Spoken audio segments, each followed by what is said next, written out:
Hey everyone, good afternoon. Whose event? This is probably the last event in Atlanta this year, right? 2023, right? Give Kim and her team a hand, please, for putting together a full house here, and to all the amazing sponsors who, thanks to them, we get to eat and drink for free. Who said heroes wear capes? Not all heroes wear capes. Some of them just pay bills. All right, awesome. We've got a great panel today. Kim's already kind of done half the introduction, but I'll go ahead and complete it. The face of Atlanta, according to Kim, Ken Foster. Hey, Ken, say hello. Hello, everybody. True excellence with Joye right next to Ken. For those who don't know, Joye is a former CISA and done a whole bunch of roles and has made this country a whole lot safer. And she's in the private sector now, which means we're all doomed. So, Joye, thanks for joining us today. All right, and then we've got Richard Foltak, right? And you're the CISO and SVP over at Ditto? Dido, okay. I don't know how we say it. Welcome. And we've got Taiye Lambo, the first and former CISO for your very city, Atlanta. Who's an Atlanta native here? This guy started it all. This is history. All right, so awesome. So we're going to be kind of summarizing 2023, but really talking about 2024.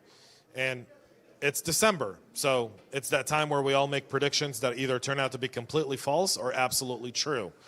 We'll try to do all the false ones here today. So, you know, if we start off with Joye. Joye, are you ready? Always. 2023, if you could summarize it with one word as a practitioner, what would it be? Realizing we've got 25 days left and all hell could break loose in the next 25 days. I would say risk. I would say the cybersecurity community has really muscled up, and the tech community has muscled up in terms of increasing awareness of cybersecurity risk. And the understanding that in order to gain resources for your business when it comes to security, because security costs money, costs resources, you have to talk in terms of the risk to the organization. So that would be my term, is risk. Richard, would you like to go next? That was a much more conservative view than what I'm coming out with, because I think 2023, my analysis is insanity. And what do I mean by that? And there's someone who quoted this, but sometimes you have nothing happen in decades, and then sometimes decades happen in weeks. And I do believe that all of us who are here, technology has made fundamental transformative changes that we're still, like, we haven't even dealt with the wake of the impact of that. I just wanted to kind of call that out and saying that it's the world's changing, and especially in the area of security, we just need to be aware of that and adapt and mitigate the risks associated with that. Hopefully that made sense. Absolutely. Insanity. So risk, insanity. Taiye, go ahead. Your one word to describe 2023. Sure. I wish I could say AI, but that's two words. Fear. I think everybody is fearful of something. You know, in technology, we're fearful of AI. I've had CIOs literally tell me, I'm afraid. And then I have to have the conversation, why you're afraid. And then I get afraid. Fear, insanity, risk. Ken, can we make a acronym out of this one? I probably could, but probably wouldn't be appropriate, especially. I still go with Groundhog Day, because the problem is we're seeing. Granted, the risk is always there. The insanity has been there as long as I've been doing this. The fear's been there as long as I've been doing this. The problem is we're still seeing the same fairly easy things to break through and cause us problems that we still suck at as an industry, right? We still have a hard time getting over those basic I guess basic blocking and tackling is the way to say it. You know, ransomware is still the #1 growing attack that we see, and it looks like a hockey stick when you look at all the breach reports, right? We still can't defend against things that we should have been taking care of 20 years ago, right? And when you go see all these new products coming out and you're talking to all these people, we're still fighting the same battle we've been fighting for the last 25 years. Now we think AI is going to be the magic bullet that's going to fix it, or at least that's what all the people in the room over here. Actually, I will give the vendors here. I haven't heard it once in any of the conversations I've had, but there seems to be this thing that they think that AI is going to be the magic bullet that solves all of it for. And if you're putting AI on a bad process or a bad practice, it's going to make it worse faster. So I think we still need to get better at explaining risk. I think we need to be better at explaining what level of insanity we're willing to accept and how we're going to approach it so we can reduce fear overall from this. So, I mean, it's Groundhog Day for me. I've been talking about the same thing for the last 20 years. So you guys all brought up some really great things, and I think I want to just for a second touch on something Joye said, which was risk and explaining risk in order to get more headcount. A survey that I saw on CSO Online this morning said that 50% of CISOs have to cut down headcount in 2024. 50%. So, you know, while we still talk risk, I think we're still missing getting that delivered because we're cutting down already overworked. How many people here are overworked? Those who are not, I want your job. Right? We're all overworked, and so we're creating that. All of you brought up my favorite buzzword for 2023, AI. You didn't. You talked risk. Very, very pointed. Very well done, by the way. But AI. And AI has shifted everything on the technology forefront. And whoever wants to take this question first can. How has AI impacted your 2024 planning and strategy as a practitioner? Wow. So again, Dido is a Google Premier partner, and we actually help enable AI into corporations. And there are actually industry best practices, standardization bodies. This was my presentation earlier today that focuses on security and AI and dealing with it. I'm actually, scary enough, not really worried about AI and how it addresses the corporate ecosystem. My fear is AI in the social stratosphere and how it's being used and leveraged and monetized by certain folks and people, because I think it's just like, is this the society we want in the future? I'm just pointing it out because if you're just using money as your driving factor in this ecosystem, do you know where you're going? Do you know what the outcomes of your behaviors are? I'm going to just say that's where my fear is. Technology itself, it changes and radically modifies the way you perceive your data and how you manage that in an enterprise. There are solutions for it, but you've got to be able to own it. And this means everybody having to upskill themselves and understand this is a new toy in the sandbox, and you can't ignore it because it's just like shadow IT years ago with wireless. Everybody was, creating little ecosystems. Well, right now, everybody's using ChatGPT. They're using Bard. They're using Gork and all these other ones that are coming out. And the question is, are you exfiltrating your data out? Because once you question or ask a question to help you solve something, that data now belongs to a third party, not yours. Right. And so you've got to be able to understand that as a CISO. How are you going to basically take ownership of that? Otherwise, it's going to get out of control. So I'm just pointing out it's not a threat, but it's something you've got to own, and you've got to create policies. You've got to create those standards. So has it shifted the way you're kind of looking at it? Well, all from my a policy customers, and planning perspective? I mean, we have 1,600 customers. Every single one is calling us and saying, what do we do about AI?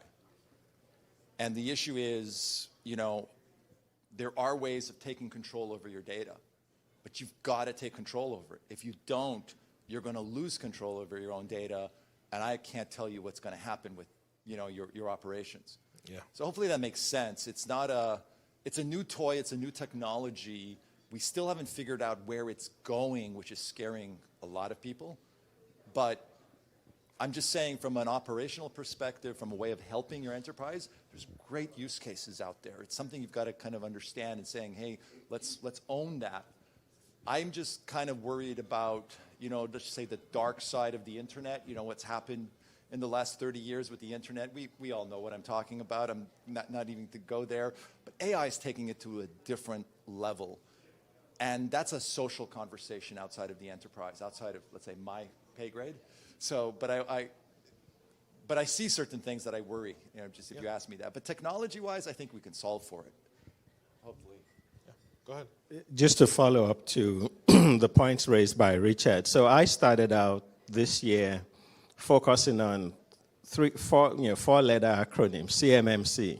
So if you're all familiar with the defense industrial base, CMMC has been in the works for about 4 years, but it starts from the old DFARS, which has been around 10 plus years, based on NIST SP 800-171. So that was my focus for the past 3 years, from an institute standpoint, HISPI, and with my VCISO, virtual CISO work. And then once ChatGPT started getting a lot of publicity and my clients started asking, what do we do about this? I had to pivot. CMMC was taking too long, so I said, okay, it looks like maybe as a CISO, I have an opportunity to have, pretty much create a seat at the table for AI governance. So in April, I had I would say about March, I take bi-weekly sabbaticals where I switch off my phone, my laptop for 24 hours. Please, if you've never done that, I would highly recommend it. It's the reason why, probably the only reason why I'm still sane, to be honest. And during one of my sabbaticals, I had an epiphany. And just by watching a squirrel on the top of a tree, a baby squirrel, and it was pretty much coming up with an idea behind harmonizing. Richard mentioned frameworks. There are frameworks around AI. There are standards.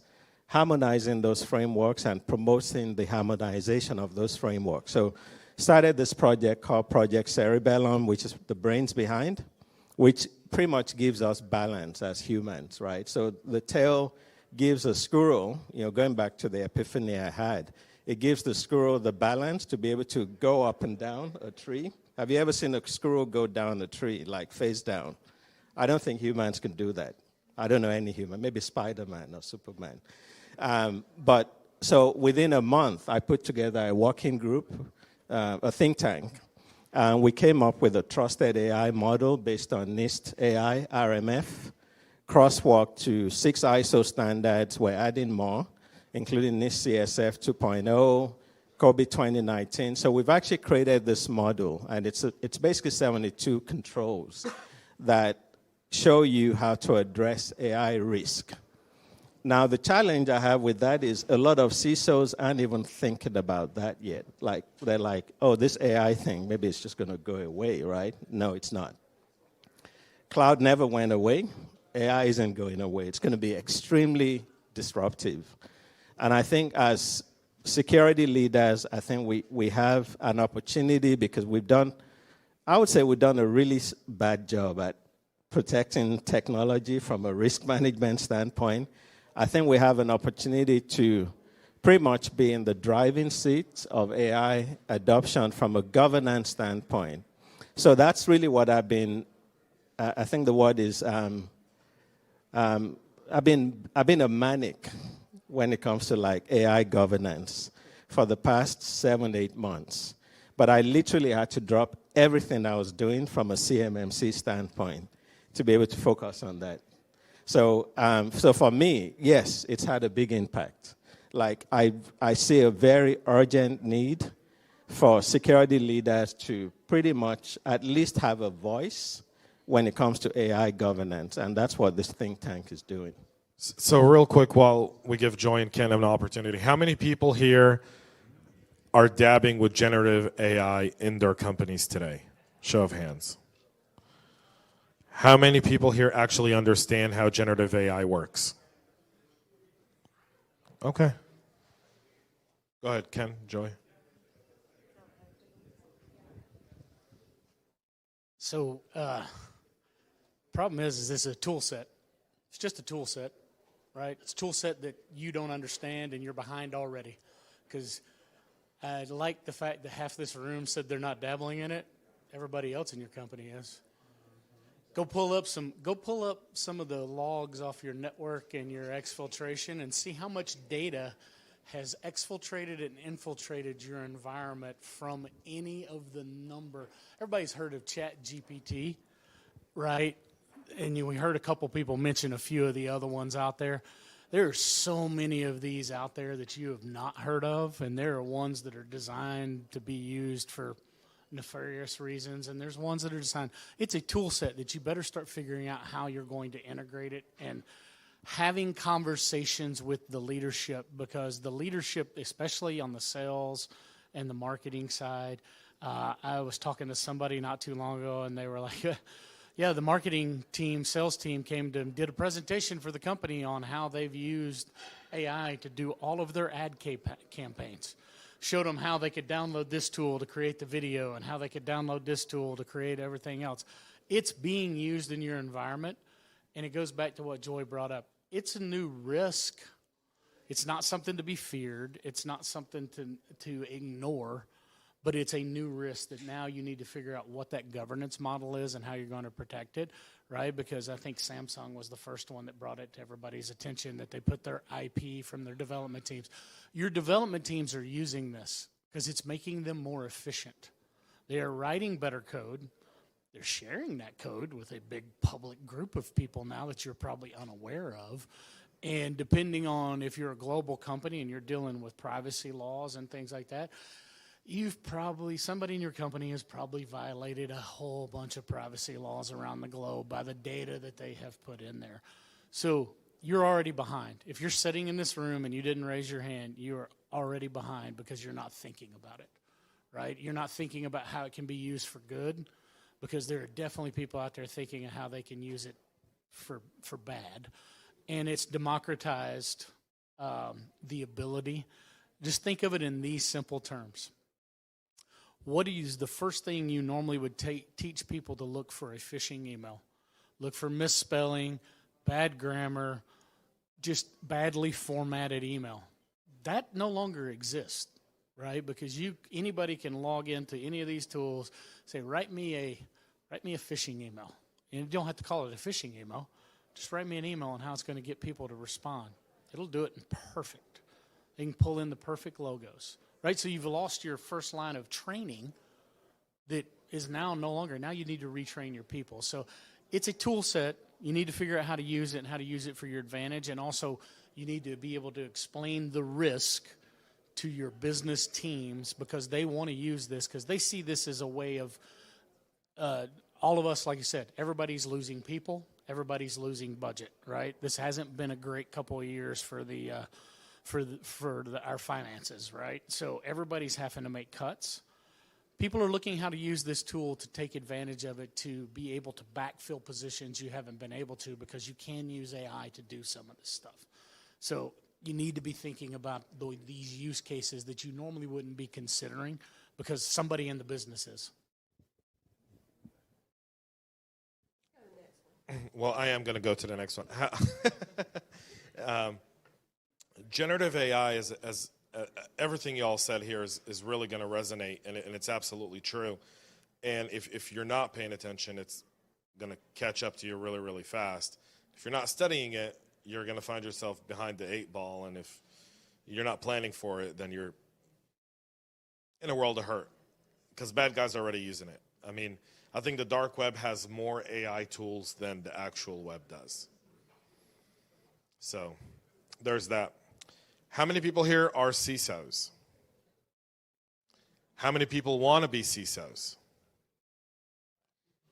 Wow. Well, you're about to find out why you don't want to be one, right? So this year has brought 2 cases that I think have changed the risk appetite of people to want to take that leadership position. First one is the Uber case with Joe Sullivan, and luckily and excitingly for all of us, Joe doesn't have to do any jail time for his case. And now the most recent SEC action against SolarWinds and its CISO, Tim Brown. What conversations should security practitioners be having, one, with management, but number two, what's really changed in the way now leaders look at these two from a security perspective? Joy? I would say if you're in a leadership role in your organization, then you need to make sure before you take that role you have some kind of protection or legal protection or some kind of insurance if something goes sideways that protects you if you make an exit. The other thing I would say, when it comes to talking with non-security experts about security risks, you can't really talk about the fear aspect. I mean, you can, but you won't gain resources and really get people to listen to you if you continually use the cry wolf tactic. You need to talk about risk, and you need to talk about in terms of the impact to the business or the organization of not implementing those controls. How much do they cost? The tools, the teams, technology, processes. What is the risk of not doing those things? And I was talking with Ken earlier this afternoon, and he just is very eloquent in how you talk with leadership about the risk. But I would say with regard to potential jail time, don't lie. Don't lie and say that everything's okay, or, oh, yeah, it's really not that bad. If you're talking about security risks to the organization, you need to be honest about your assessment of what those risks are, and then the leadership makes their decisions. And if you're at a CISO level and you're responsible for the outcome, you may find that you just can't tolerate or abide with how that decision is made, or the outcome of the decision. And honestly, a lot of CISOs leave after a couple of years. And I don't know this for a fact, but I suspect they either weren't listened to or they advised on the risk and the management accepted risk that they didn't feel they could abide with. Now, I don't know that for sure, but if you were in that position, would you remain if you felt like there was a, unacceptable risk that was, accepted by leadership? So, but yeah, the bottom line is don't lie. That's what will get you in jail or crossed with the authorities. So, that don't lie and don't hide, right? The biggest thing I'm going to tell you about all this, and I'm a little bit probably on the other side of this, I'm not boo-hoo, you got in trouble. I'm boo-hoo, you didn't figure out how to measure your program. You didn't figure out how to write it down. You didn't figure out how to communicate it to the board, and you guys were not on the same page. Because I guarantee you, the board members, they've got fiduciary responsibility. They have got responsibility from a legal standpoint from the SEC. The first person they're going to throw under the bus if they figured out that you didn't give them all the information that they needed to have is you. And you brought that on yourself if you didn't figure out how to measure your program and how to report that risk up and make sure that you're being transparent on it, right? The worst thing you can do is hide something that you know is a problem, right? The SolarWinds thing, if you read into it a little bit, they basically hid the fact that they knew there were problems within their code and that this was an issue, right? Who cares if they got in trouble? They should. Right? Well, now, everything you're right. He shouldn't be the only person carrying the responsibility. I will say that. Same with Joe. Joe should not have been the only person carrying the responsibility. But you have got to be able to communicate where the issues are, make sure they're documented, make sure they're presented in the board, because once they're presented in the board, they're public record.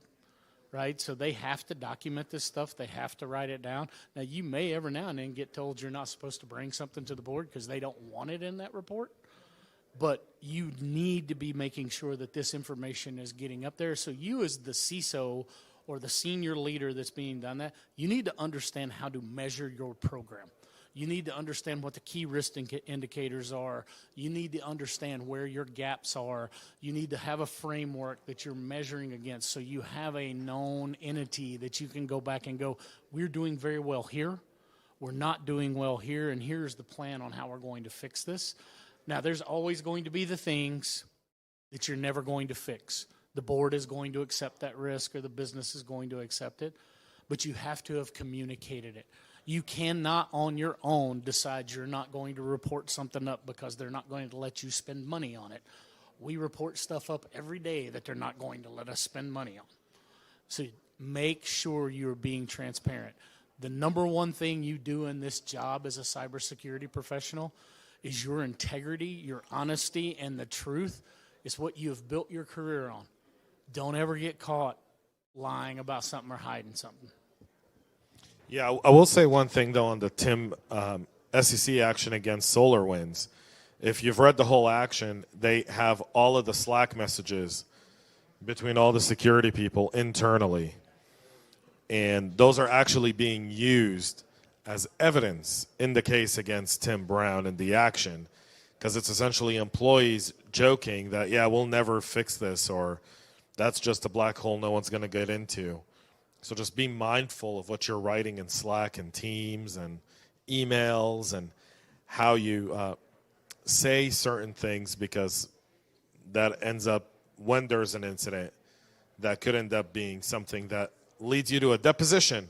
And if you've never had to do one of those, trust me, they're not fun, and you don't want to do them. So I want to reinforce what was said. Document, document, document. And this is really, really important, because your job as CISO is all about risk management. And what does that mean? It's due diligence and due care. So a framework helps, because it basically demonstrates that you have a foundation to build a certain set of controls and rules around doing that. And you're demonstrating your due diligence and your due care, saying this is industry best practice, I followed this, these are my controls, here is how it's documented. Very straightforward, but it is so critical to be not only transparent, but absolutely honest, because even if you lie on something that has nothing to do with your job as a CISO, they will destroy your character and basically use that as a justification that, you know, you're not actually an honorable person, and you put yourself in liability. So I am just highlighting the fact that it is so important to just be completely transparent, even to the point of annoying, okay? Because you have to highlight risks that are there. People will ignore you. It's amazing how budgets suddenly happen when there's a breach. Everybody's faced this. It's like suddenly money shows up, but you know, you're saying that, oh, 50% of these companies are going to cut staff. Yeah, they will, until there's a breach. And then suddenly money shows up. I'm not going to measure and judge and whatever, but I'm just saying this happens. It's cyclical. Just expect that. But as a CISO, you're that point person. You're the person who is going to have to accept certain risks and then present those risks to the board. And the board may ignore you. Like, I can't emphasize this. I see this all the time where, like, the board doesn't want to hear it. A good example of this was Home Depot. I'm not sure if you know about this. It's like they were presented with many of the risks of all these dangling internet cables that were all over their building, and people were just plugging their computers in, and it's like the executives are saying, we sell hammers. We're not an IT company. Guess what? They're an IT company. They're a technology company Yes. now. Well, but this is important, right, for people to understand this. And so I want to highlight the fact that your only way to be successful as a CISO is don't hide anything. Complete transparency. Call out what you see. Call out what you don't see. Call out what you don't know you don't know. I mean, there's, you know, the old, I'm not a fan of Donald Rumsfeld, but he had one quote that I really do love, is like, you know what you know what you don't know, and you don't know what you don't know.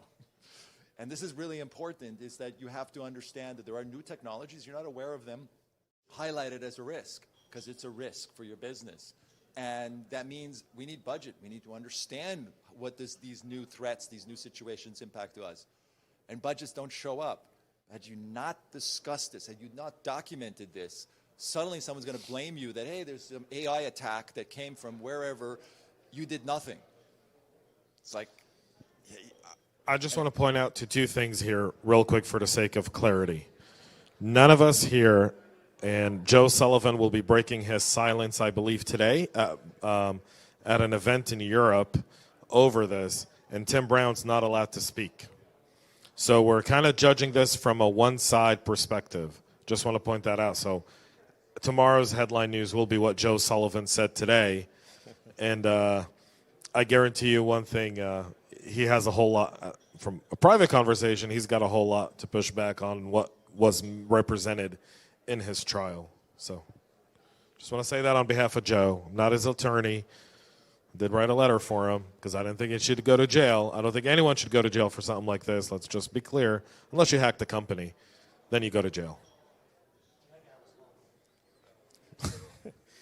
Taiye. All right. Yeah. Right. That's a different conversation. So can I just add But by to- the way, that wasn't a CISO hacking a company. That was a vendor hacking someone to drum up business. Yeah. Yeah, Can I Taiye, just go add ahead. something too? I agree with everything you've said. I agree with everything. I did everything you said in my previous CISO role.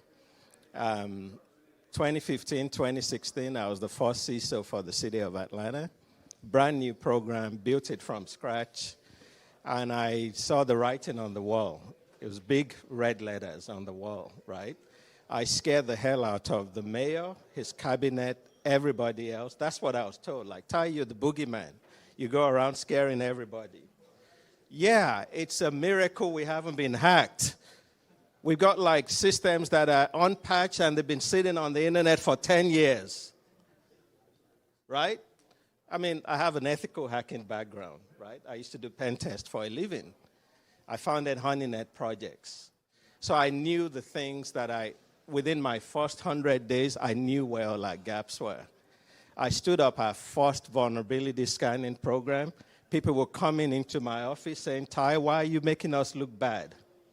I'm not saying that to make my former colleagues like paint them as evil or bad or lazy, although some of them are. All I'm saying is you could do everything right, textbook, but you've got to know when to exit.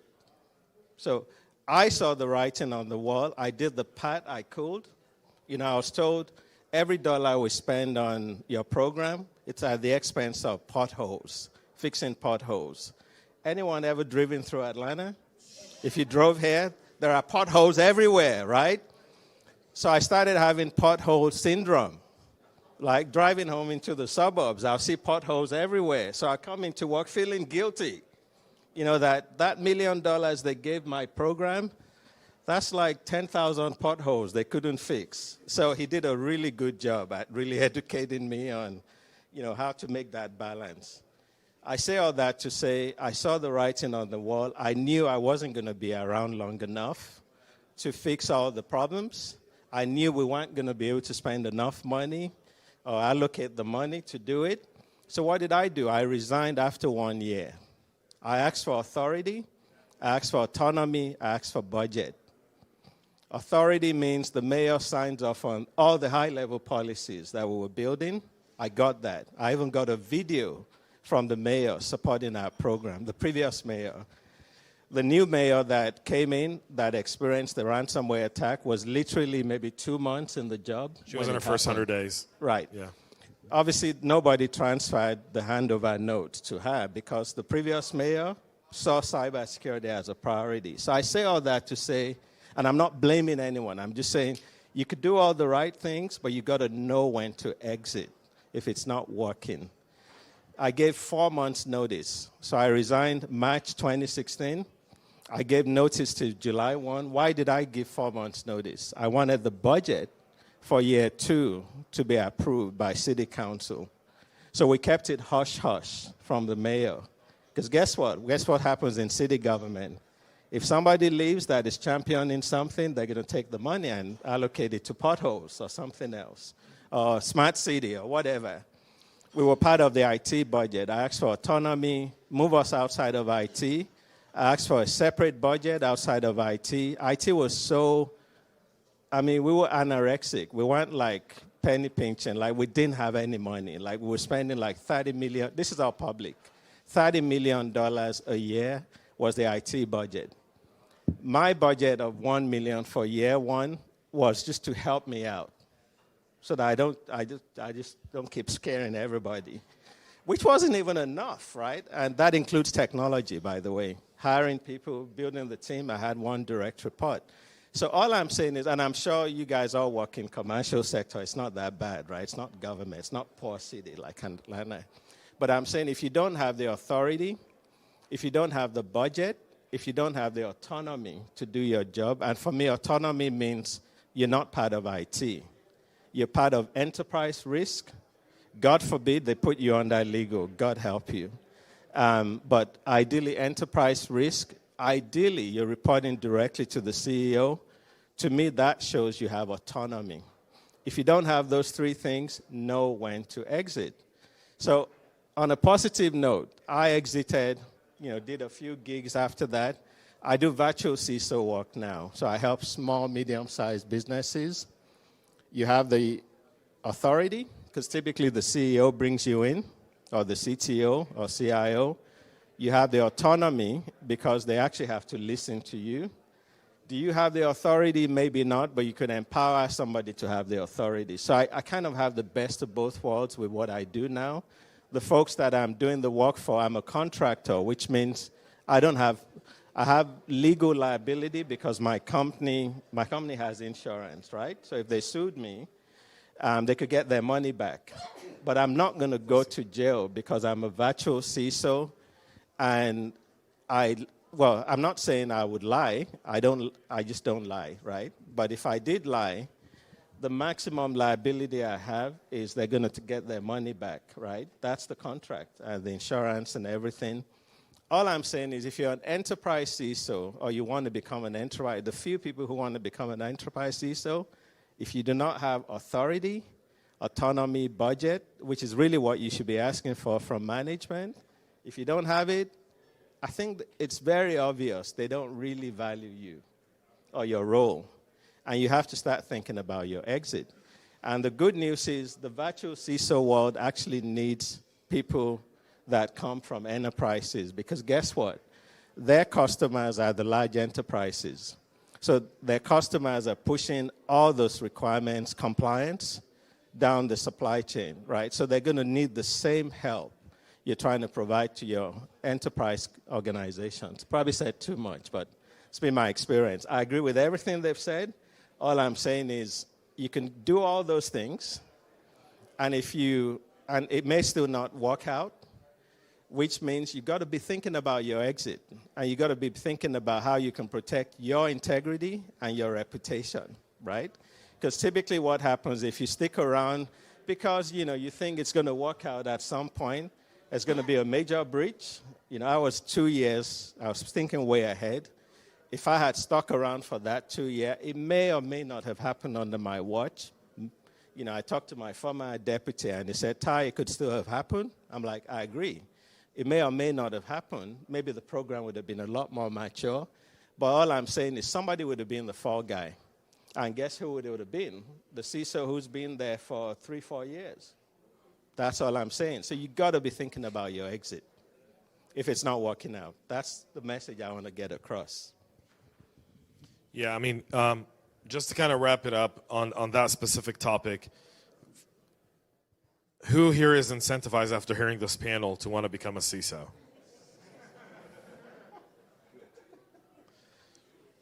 So just keep that in mind.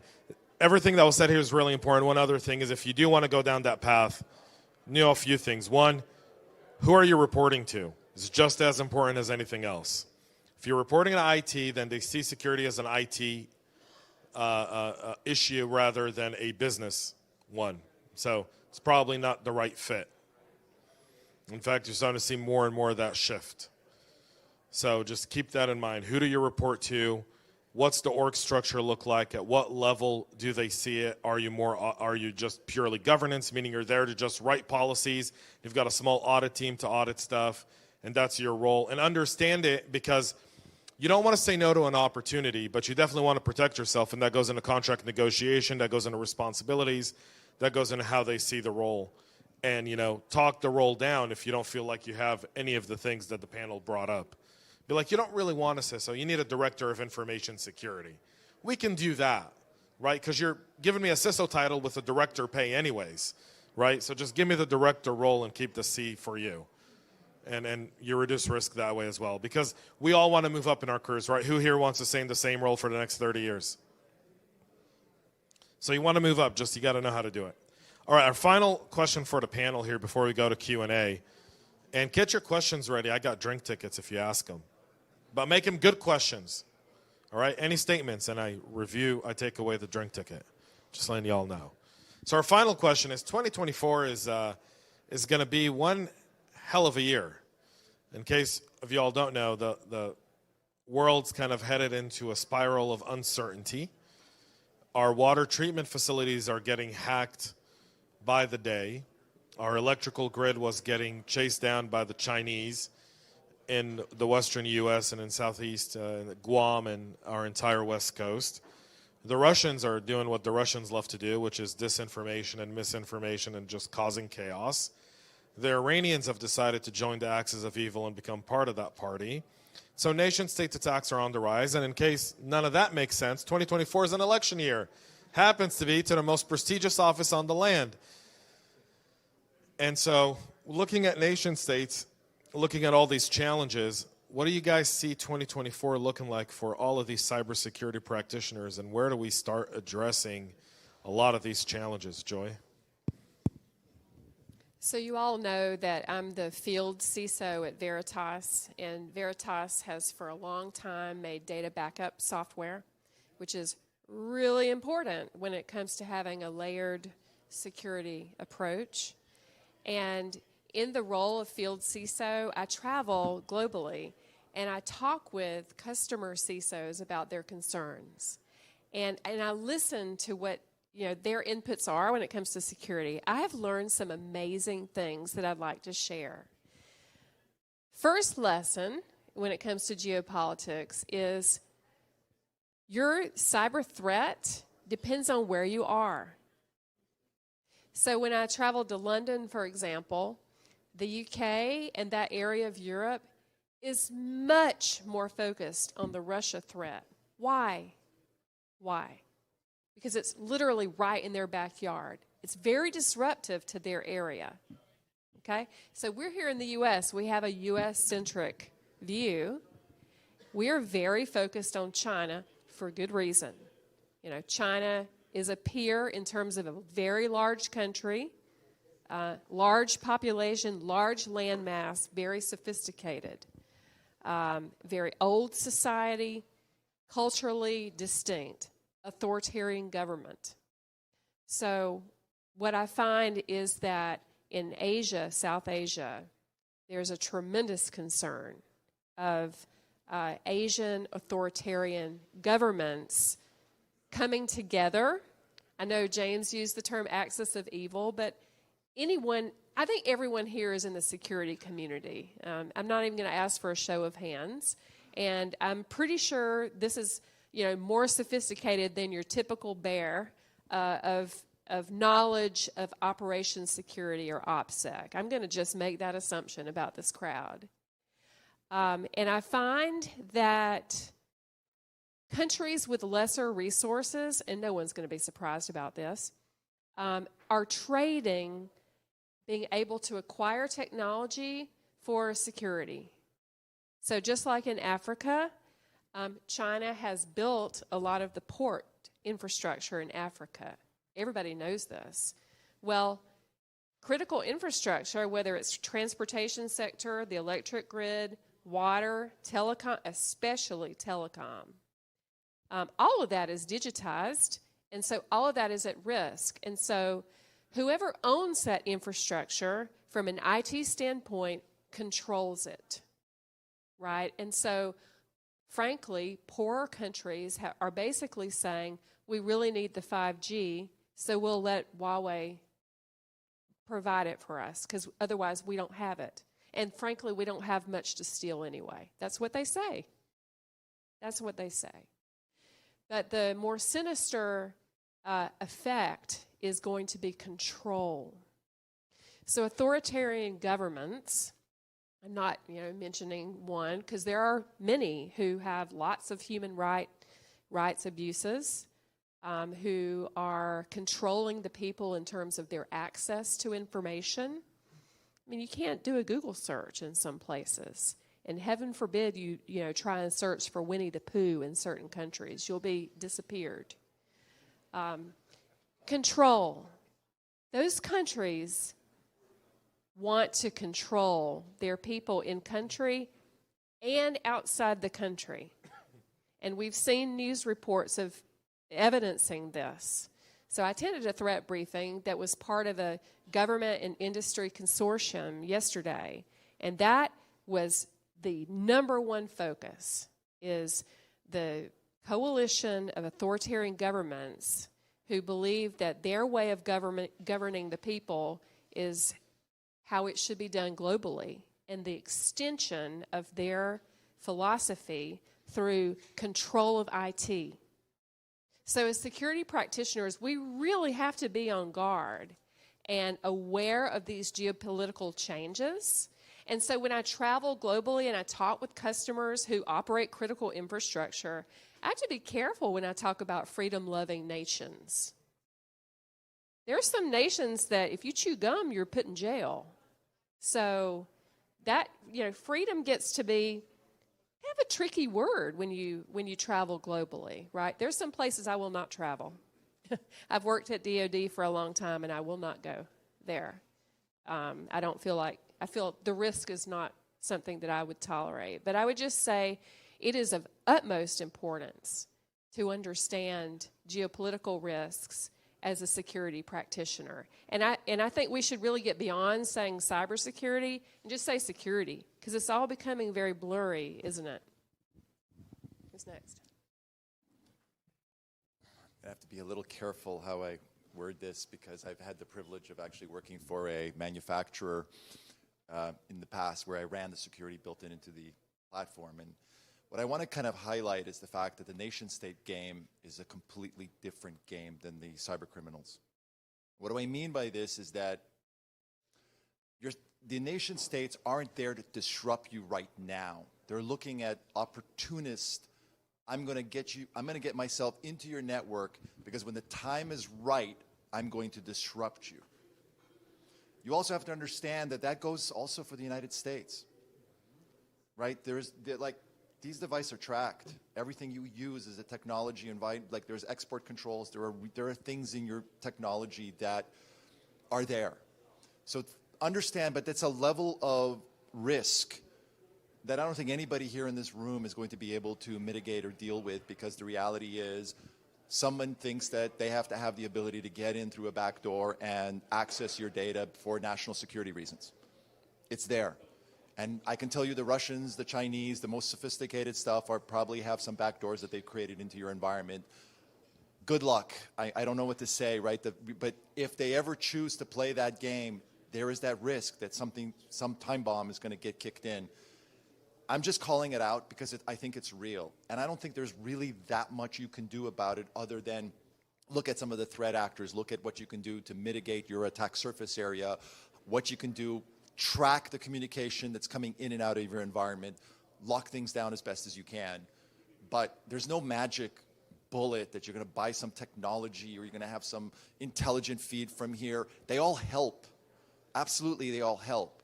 But it doesn't mean you shouldn't do anything, right? That's what I'm trying to, it's a balancing act. And I want people to understand that this is a legitimate threat. But you also understand that China does not have any incentive for the entire state of Georgia to lose their power, right? We are still interconnected globally within other agencies and so forth. China has investments in the United States. I'm not trying to give China any kudos or anything like that. I'm just pointing out that as the threat of global risk grows, cybersecurity threat increases. And I wish I had a magic answer for this, right? Because the reality is it's a different game being played at the nation state. They're not trying to get money out of you. If they want anything, they're going to try to disrupt you. But there's no benefit to them to disrupt you at this point in time. So understand that as a risk. There's something potentially there. What are you doing to mitigate against that? But don't buy software from Russia. Don't buy try to avoid things that are just adding risk to your ecosystem. Is that going to eliminate your risk? No. But just be aware of that. I think people have this false sense of, viewpoint in terms of what happens. I had a customer of mine who is a very, very big healthcare company here in the United States, they viewed the CIA as their biggest attacker because they had world leaders as their patients. So ask yourself, what would you pay for, and I don't care what your political affiliation, like say Donald Trump's psychiatric records, right? What would you pay for that? And the point is, someone wants that information, and could be US, could be foreign nation, but that's valuable to people. So they don't want to destroy you, they just want to get at that data, or maybe put a backdoor into their system when it's needed. This is a real threat, but they're not going to have the same fingerprints as a ransomware attacker. Your Mitri, attack vectors and threats are nice, but doubtful those are the ones they're using. I'm sure they know of zero-day vulnerabilities that we don't know about. Just be aware that this is there, but again, not much you can do from a mitigation perspective other than be aware of it. I hope that didn't scare the hell out of everybody, but... Well, a few things to that, just to the extension of what Richard just said. One is most nation states partner with threat actors, those cyber criminal gangs that you all see. They use them as a early extension. Those guys get paid to, one, take the data. Number two, they charge you for it. Then number three, they sell it. And they sell only the data that no one else specifically wants. Many investigations have uncovered that. Number two, China, if you buy any sort of Chinese software, China has a law in place that says that if you discover a zero-day in China, you have to report it to the Chinese before you can report it to anyone else. So that's an inherent risk you take on in your business. And as more and more companies look to do business in China in one way or another, that's an inherent risk you have to comply with legally. Otherwise, you end up in one of the Chinese labor camps, right? So there's that as well. I don't have to be very politically correct, so I can say what I want. So and so just be mindful of those geopolitical risks as well. Go ahead. So I'd like to echo all your points. The issue of geopolitical risk, I actually lived in London for 10 years. So I learned to watch every unattended bag and anything that is placed inside the trash can because there was an IRA threat, back in the 90s. So I completely understand. I don't do that in Atlanta because there's not a threat, right? So I get that. The point you made, Richard, about what is nation state is very valid. I just finished doing I do independent audits for the United Nations Secretariat, and I was talking about nation state threats. And the customer said, Taiye, you realize every single member of the United Nations is a nation state. I'm like, what do you mean by that? She goes, every single member country would love to hack into the UN to know what information we have about them, including the United States. So that brought a whole new perspective about nation state to me. Like he said, even our friendlies would still want to have that data, so we need to protect it. So I would say the theme is think globally. So what do I mean by that? I've had the good fortune of walking across 4 continents, Africa, Europe, North America, Asia. So I have a global perspective. So does that mean, we suddenly start outsourcing everything, our security ops to different countries and all that? No. America is a very diverse society. Like, I don't know anyone in America that I've met that doesn't have ancestry outside of America, right? I don't know anyone. Maybe the native Indians, right? Maybe, but then there's still some historical thing that shows that there was some migration that happened depending on the tribe, So all I'm saying is, as a community, we have to be intentionally diverse. And when I think about diversity, I'm not just thinking ethnic, racial, cultural. I'm thinking school of thought. If we're all saying the same thing, we're probably all wrong. I think that somebody smart said that. I've forgotten who it was. We're probably all wrong. We need somebody in the room to say, actually, I disagree. which is kind of weird because I haven't disagreed with any of my panelists. So I think I'm guilty of that crowd thinking. Right, it's Aristotle.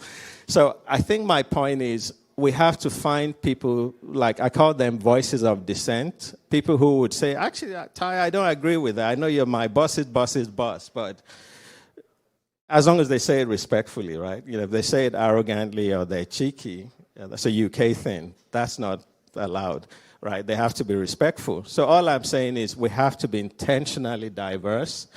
I come from a technical background. Cybersecurity is not a technology problem. It's a business risk. I think Joye alluded to that. We have to find people that have backgrounds that are not the same as ours. I'm an engineer, electrical engineer by training. I was in the weeds. 20, 30 years ago, I ran honeypots in the UK. Like, I was super technical. What I find is the people who actually are the really good hackers that you have, like the Kevin Mitnicks of the world, RIP, Kevin Mitnick, they're not very technical. They just know how to hack people's minds, right? And we're still seeing, like I think Ken said, the same old, people are still falling for those phishing emails.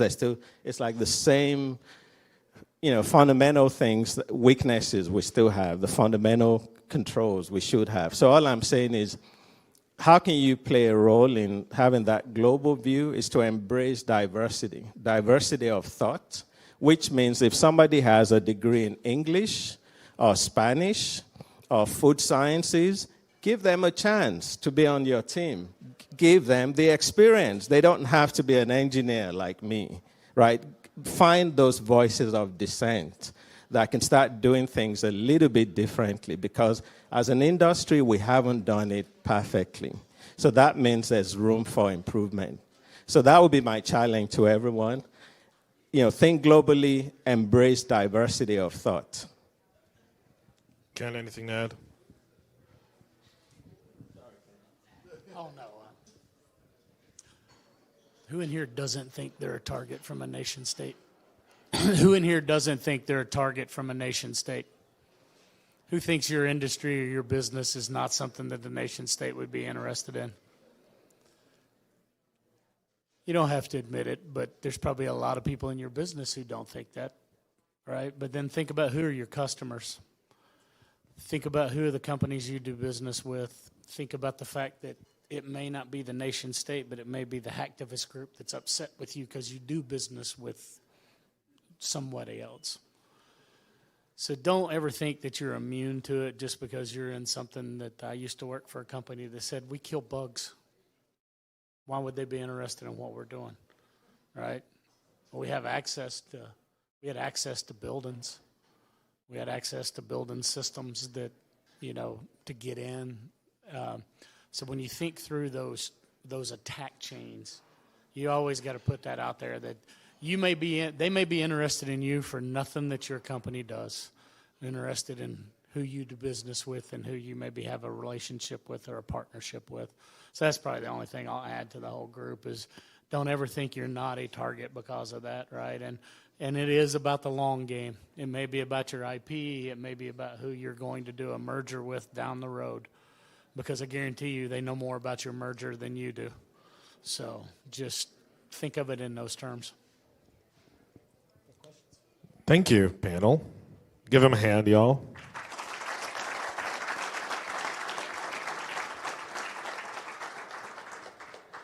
I'm going to open it up to Q&A. If you have a question, raise your hand, and someone will come with a mic. Let's go very back right there, blue shirt. Blue shirt right behind you. Right there. Is that blue or turquoise? I don't know. It's blue. It's blue. Okay, good. I just want to make sure. I'm not colorblind, but from this far out, I could see it with a sniper scope, but not my eyes. No, you're right. It's blue. I had a question for the panel. In light of the precedent that's been set with SolarWinds and the CISO, I would be very interested to hear your insights on, say you were stepping into a CISO role today after this precedent has been set. What are some of the mitigating steps that you're going to take in your role as you become a CISO today? Of SolarWinds? Any organization. Clorox, SolarWinds, who do you want us to pick? I mean, there's a lot of CISOs looking for work today. Yep, exactly. Right? Ken, do you want to take say, that? I've never met a CISO who isn't looking for a job. To be honest with you, I think it goes back to what we were talking about. You have to be willing, and you have to be willing to communicate in a way that points out what the issues are, and point out your failings as well, right? As in nature, there's everybody in this room would have a hard time saying, I don't do a good job at X, because you want to get your career promoted. You want to move to that next level. There's always a part of the human mind that says, I can't tell people I'm not good at something, right? Well, and by the nature of that, your team is not going to be good at everything. Your plan is not going to have thought of all the use cases that have come out. You have not built a strategy that was forward-thinking enough to see the new 0 day, the new nation-state thing, the new whatever that has come down the pipe. You're going to have to accept that you're going to have shortcomings. The question is have you been able to develop a risk mitigation plan aligned with the business so you can point out where the good things are, where the bad things are, how you're going to address them, how long it's going to take you to address them. And to be honest with you, I've been saying this for probably 15 years. The list of stuff that you're not going to work on is just as important as the list of stuff that you're going to work on. Because there's a law of mitigating return, right? You can spend a lot of money and buy every shiny tool in this room right now that says they're going to solve your problem. Problem is there's still going to be gaps. There's still going to be something you missed. There's still going to be an area that you weren't ready for.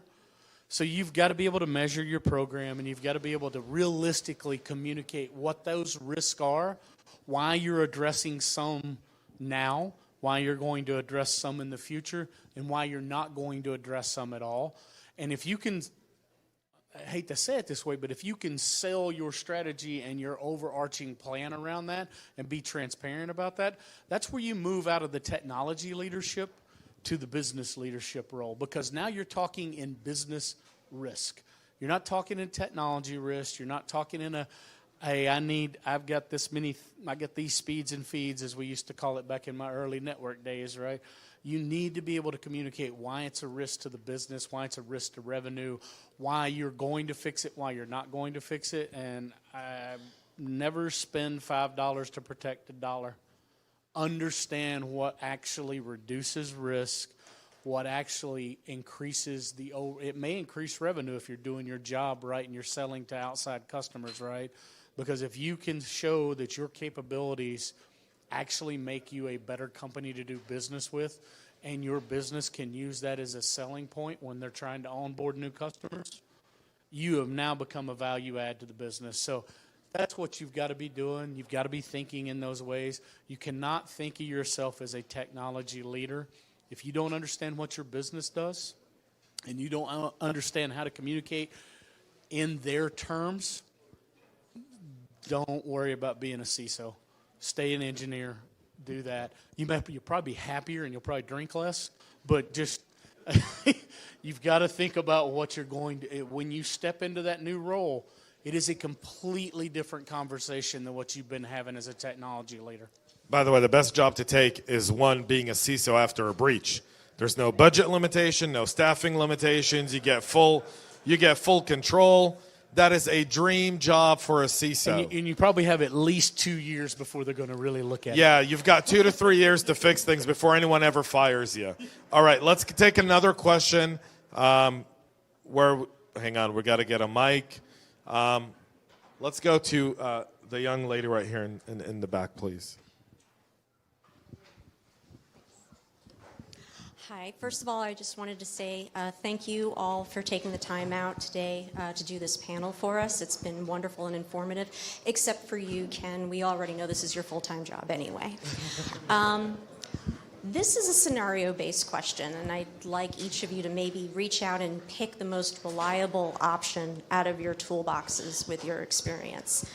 If you're brought into an organization as a CISO, but also as an agent for change, the board is split with legacy members, new members, ELT maybe in the same type of situation. So you're dealing with the crowd of, this is how we've always done it, and versus the crowd that we know we need to do better.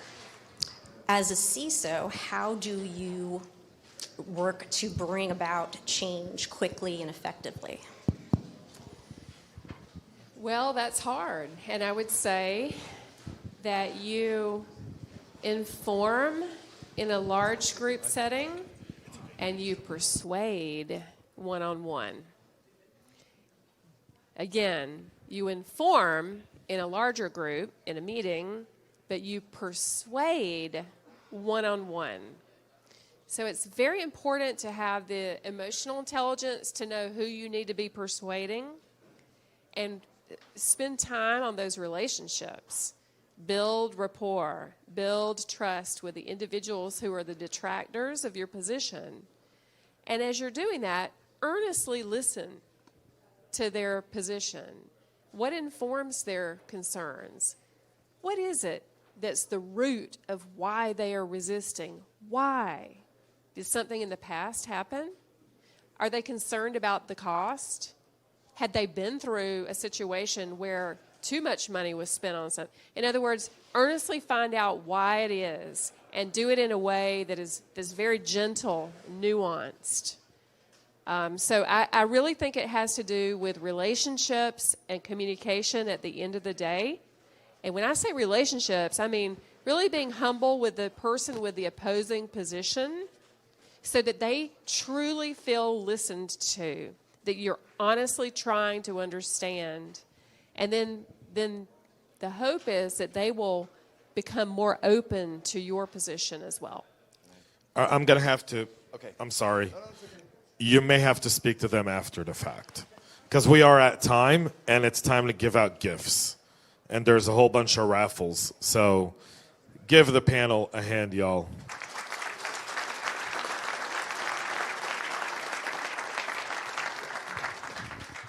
I was going to say, you guys saw me taking a picture. I'm taking a picture because it's 15 after 5 in Atlanta, and we have this many people hanging out here listening. We appreciate you guys staying here and listening to us because it's rare to see this end of a day, so appreciate everybody sticking around to listen.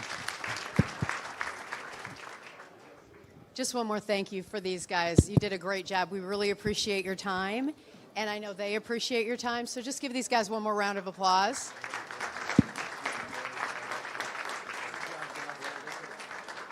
And we also want to thank all of our sponsors because without them,